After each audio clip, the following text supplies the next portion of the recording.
Great evening, and one.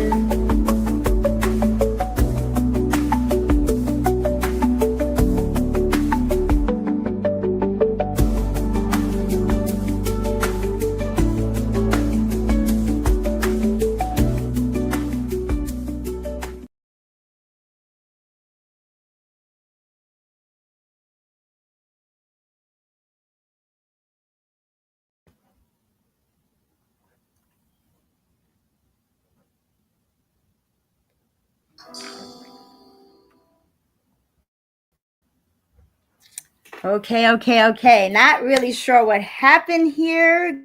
Got a couple of little things going on, but it's all good at the end of the day. Just trying to make sure that we are straight here.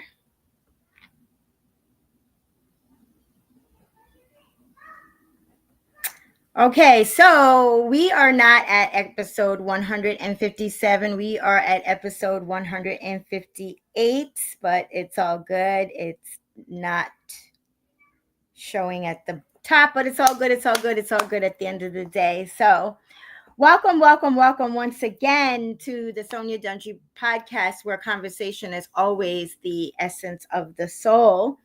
I am your host, Sonya Dungee, and of course, still to this day, bringing the heat to the IG, the Facebook, the YouTube, and now TikTok streets. So tonight's episode is being sponsored by two, Always Destined for Greatness, LLC, and Regency Auto of Medford, specializing in credit challenges. So if you are looking for a professional person with a gentle touch and honest and reputable, call the Regency Auto of Medford and let them know Sonya told you to call. So next, how's everybody doing tonight? Like seriously, like how are you doing tonight? I know personally here in Strong Island, it's hot. The weather has been tricky. It's gone from rainy to sunny to cold to hot, and it's kind of hot right here in the studio, but it's all good. It's all good. So where are you guys tuning in from? Please let me know in the comments. It's always important to me to know where you are tuning in from, as well as I do see that we have some new guests that are tuning in this evening. And so with that, I'm really excited about that. And I want to say welcome to all of you again. Thank you for joining. And I hope this isn't your first time that you're going to come through. Just come on back every Wednesday. We're here at 8 p.m. Eastern Standard Time. So we also have a special episode 159, that will be going on at 1 p.m. Eastern Standard Time this coming Saturday. And it is the Father's Day special tribute that we do every year. And I would truly love for you to come and be a part of that. And that's something that I truly hold dear in my heart.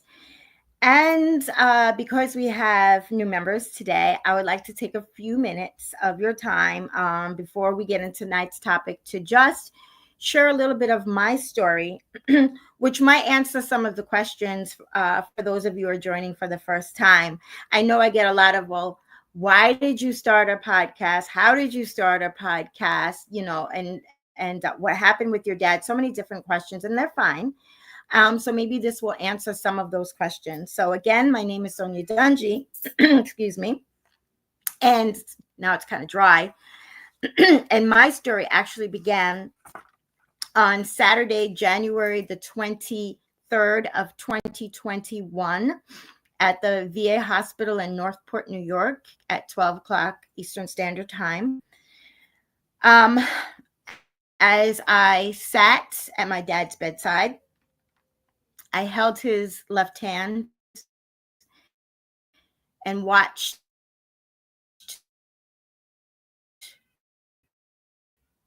a tear here on this earth and his first in heaven.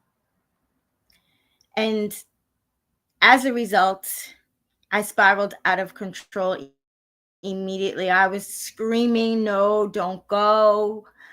Please come back. Um, I literally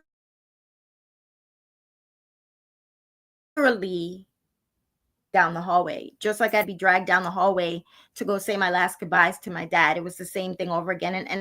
And I don't really think I've really discussed this before. I mean, it was during the height of the pandemic. Things were a lot different. You couldn't go and see your loved ones and just kind of hang out and spend time. Everything was very structured, rigid, and there were rules that had to be followed with no exceptions. And so I thought that when the doctor first called me in the middle of the night, that when I went then to say my goodbyes, I thought that was going to be it, not knowing that I was going to have an opportunity to come back again. And because of the closeness with my dad, and because I was the only sibling in New York, I was his caregiver, and me and my dad had a great relationship.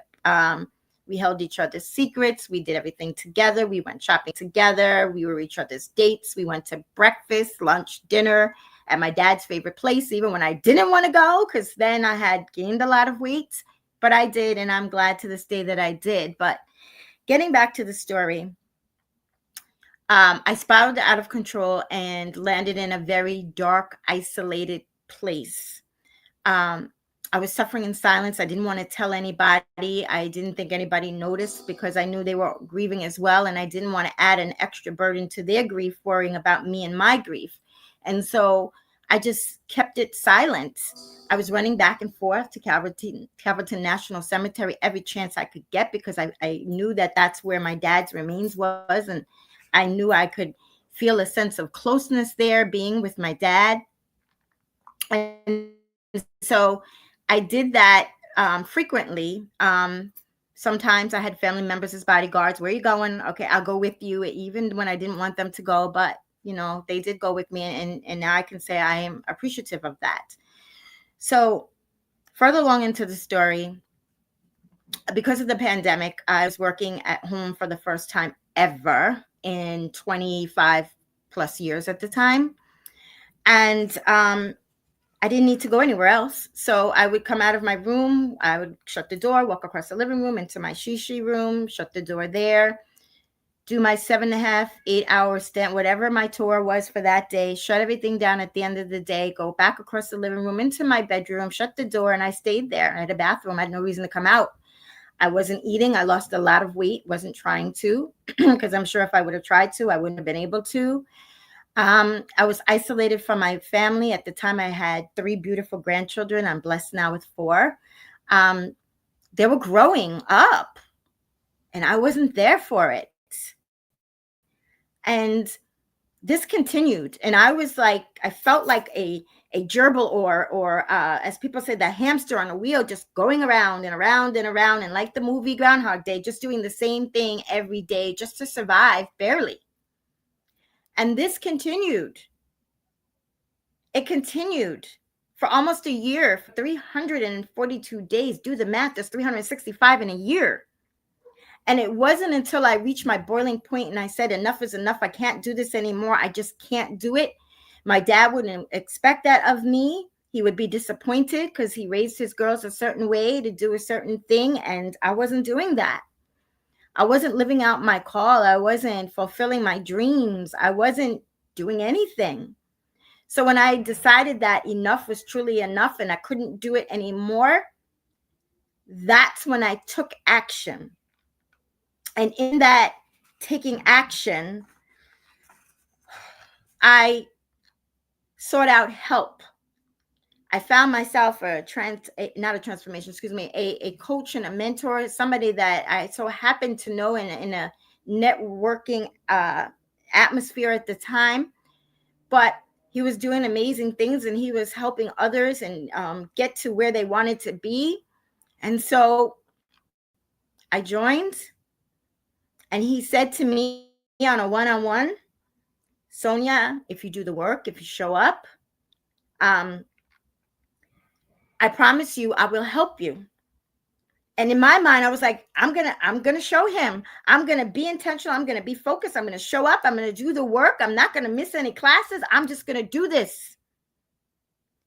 But in my mind, I was thinking, I'm doing this for myself, but I have to prove it to my mentor that I can do it.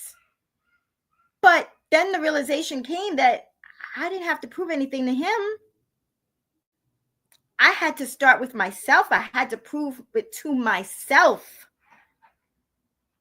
I had to want it. I had to need it. And my need had to be just as much, if not greater, than my want. So I took the classes. I showed up, never missed a class, not to this day, not a class. I took my class, and then I took the next class. And then every time when there was a new class of what I've already learned, I took that class over again, because our mentor in our community, he allows us to go back into other classes. I watched the videos, the replays. I just did anything and everything that I could to pour into myself, because I wanted it and I knew I needed it. And I had to live. I had beautiful grandchildren. I had children. I had a life. God put me here for a reason on this planet. And I defied death 4 times over. So I knew I was here for a reason. So fast forward to today. I'm a transformation coach. And I get to help those that are struggling in hardship and in grief and in life challenges, just the same way that I was.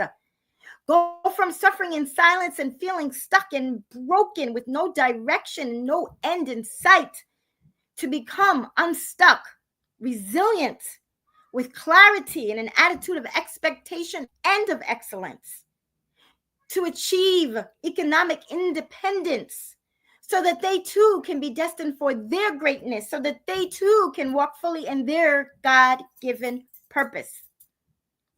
So maybe that answered some of the questions and why I do this podcast and why I'm at episode 158, not 57, but 158. And no matter what, I still show up. And that's not shade to anybody who can't. But as long as I can breathe and as long as I'm healthy, I am going to be here, because I never know in my heart of hearts and my thinking that there will be a time when somebody is looking to hear exactly what I'm saying. They need to hear it. And how can I not show up for that?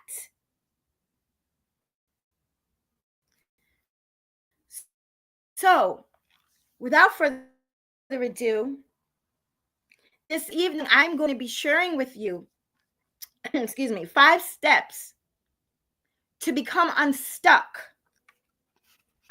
from incarceration. Okay. And I chose the word incarceration because you know what that means. It's prison. It's imprisonment. I was imprisoned. I was stuck. I didn't know if I was going or coming. I had no direction. I was just stuck. And I don't want that for you.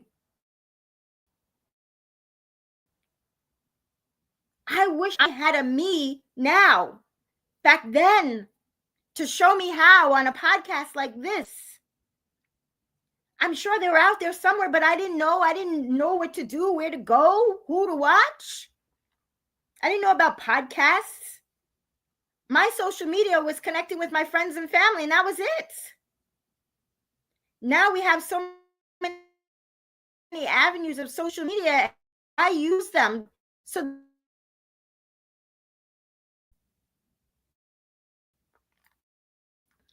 tonight we're going to talk about 5 steps, being acknowledging you're stuck, allowing your wants to be just as strong as your needs, seeking inspiration, taking action, and being accountable.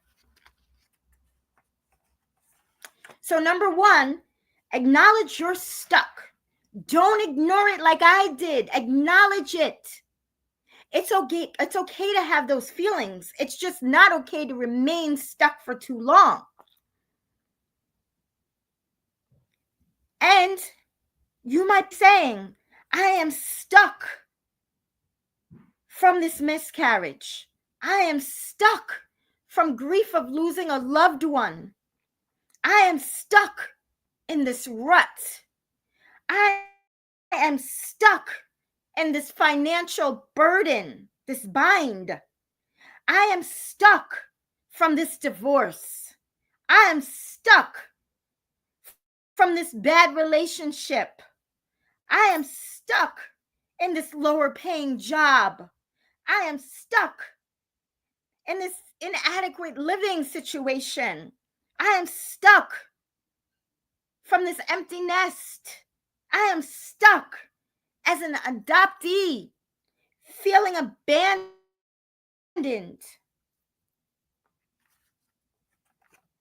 I'm stuck. I am stuck. And once you can do that, allow your needs to be just as strong as your wants. One sec. I'm so sorry. I thought I turned this off.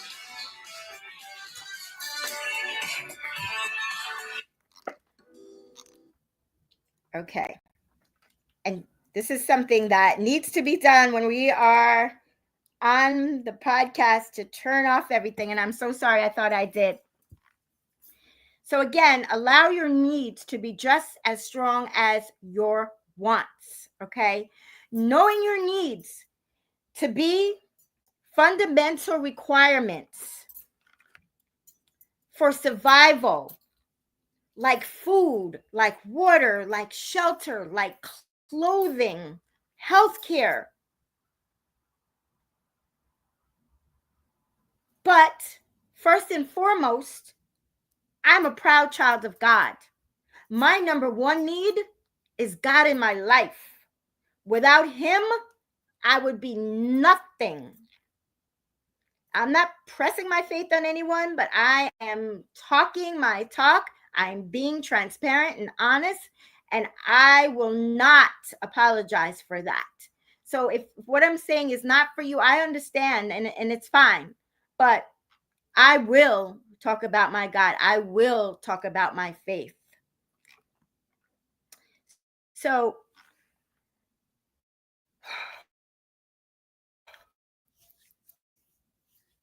our wants are different as far as luxury items, as far as leisure travel, as far as entertainment, as far as fashion.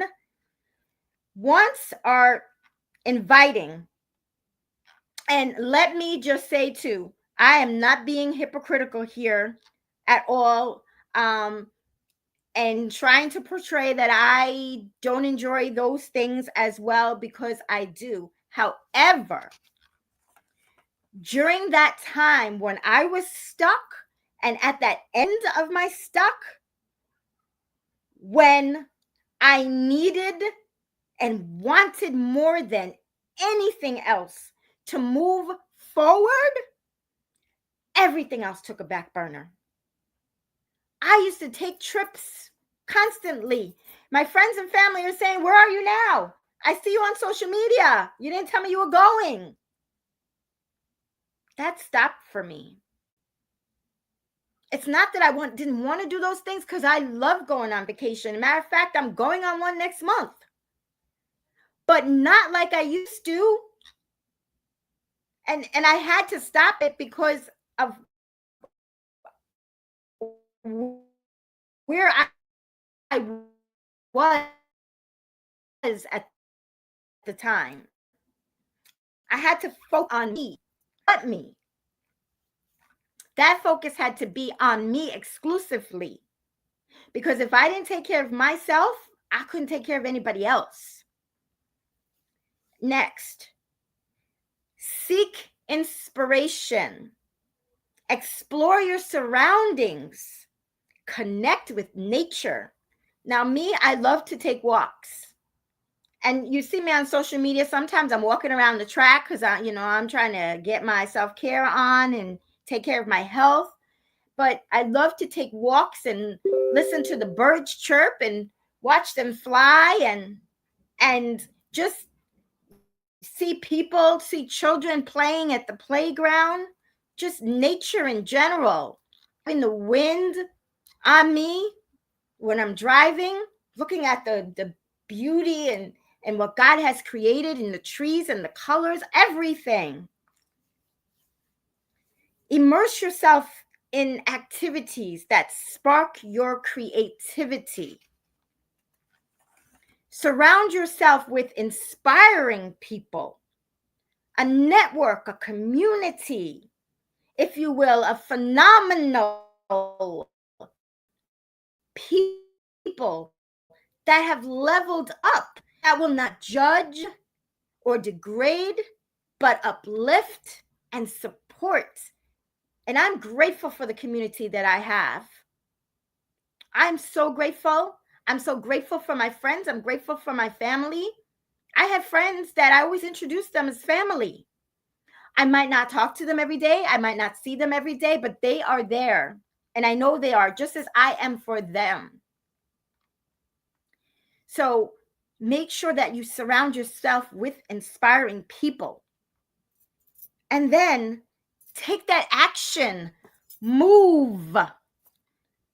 Open the door to what has imprisoned you. Lift those shades up. Let the sunlight in. Let it shine through. And in letting it shine through, invest in your future. Invest in a mentor coach, a mentor with life experience and a shared story that you can relate to, that can give you the implementations to help you with your quest to live life purposely. And what I mean by that is, I personally would prefer to learn from somebody who has gone through and can relate to what I am stuck in, what I'm gone through, my grief, my life challenges. That relatability, not just from books, and there's nothing wrong with that at all, but just my personal is somebody I can look at and say, wow, he or she has gone through that. Look at them now. My God. Our God is an amazing God. Listening to the story and seeing how they are now. Because I know when I did that, it catapulted me. It made me want to learn more, made me want to grow more, made me want to grow closer in my faith more. So that's a steppable suggestion to you. Let's put it that way. And 5, be accountable to yourself for yourself. And with what I shared before was when my now mentor said, if you show up, if you stay intentional, if you stay focused, if you do the work, I will help you. I was like, yes, I'm going to do that. I could do that. Yep. I'm going to show him. And then one day I'm like, I don't have to show him anything. He has faith in me. He trusts me. He's going to see that I do the work. He's going to see that I'm always there. But it's about me at the end of the day. It's about me being intentional, focused, putting in the work. Okay? No excuses. I had non-negotiables with that. I didn't care what I was doing. I was showing up. Anybody in my family and my friends could tell you, don't mess with Sonya Mondays and Thursdays and the first Tuesday of every month. I know what time to reach out to her, but I ain't reaching out to her this time because unlike I didn't turn my phone off by mistake and thought I did, my phone is off, on silence, not around, because I don't want any distractions. And that's just me. That's what I chose to do. But if I didn't do that, I wouldn't be here like I am today. And that's what I share with you. Nobody can make you show up. Nobody can make you be accountable but you. So these are just some of the surface level basics about becoming stuck from what has incarcerated you that I chose to speak about tonight. There's many more. And I have a question for you. But before I do, I just want to take a look. And there is a reason, a method to my madness, and I'm going to share it with you in one moment. And I am taking my phone out right now because in one of the platforms, once I shut it down, I will not see it again. And if I do that, then people are going to miss out, and I don't want them to. So now that I took the notes, took the photo so I can know who they were. Thank you for the value. Thank you. I'm grateful that you were able to relate. True transformation can happen. Absolutely. I am a living testament to that. Be accountable to yourself and for yourself. Yes. Amen. You're amazingly consistent. Thank you so much. And I know those are coming from the people who know me well. So what I didn't tell you, and I'm going to share that with you now because I was so excited that we had people that are new joining us tonight that I neglected to tell you, but I see that you stayed, so it's all good. So let me ask the question first, and then we'll move forward. So my question to you is this.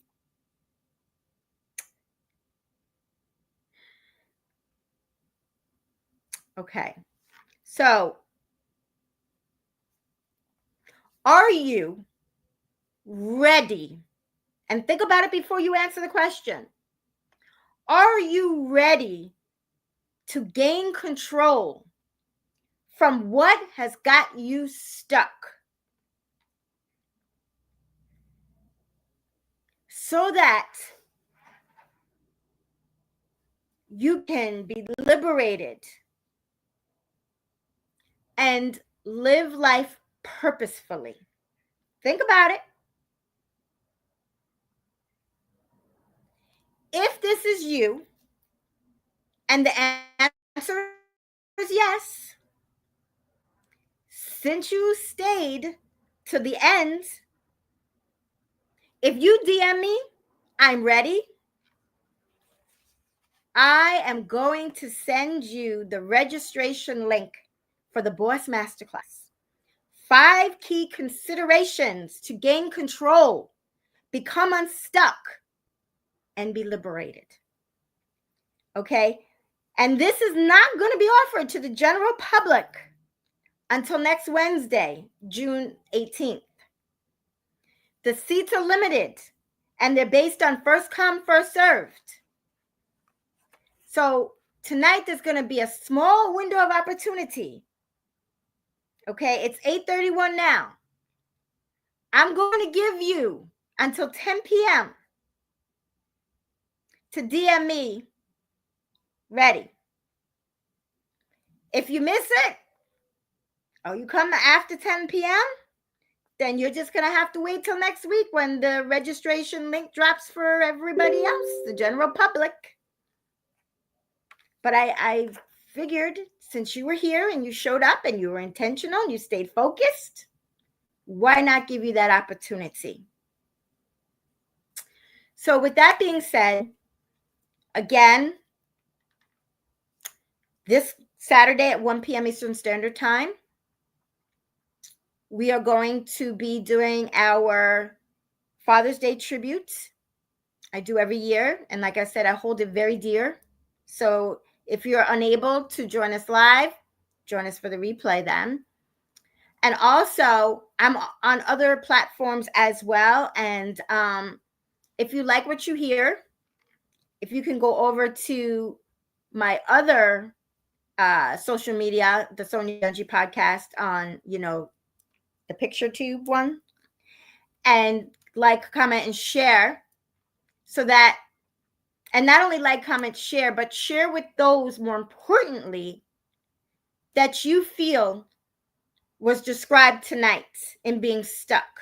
Because it might not be you. And if it's not you, thank you for joining and staying. But I'm sure there might be somebody out there that you know that is stuck the way I was stuck for those 342 days and needs direction, needs help, because they're suffering in silence. So please share with them too. And I will give them 30 minutes of a heart-to-heart with Sonya, a one-on-one, and I'll help them draw their life blueprint as I have helped many others, so that they can move forward to live life purposefully, achieving their goals and their dreams as well. So with that being said, I want to thank you so much for joining. Be safe, stay well. God bless you all. Remember, window of opportunity shuts down at 10 p.m. Bye for now.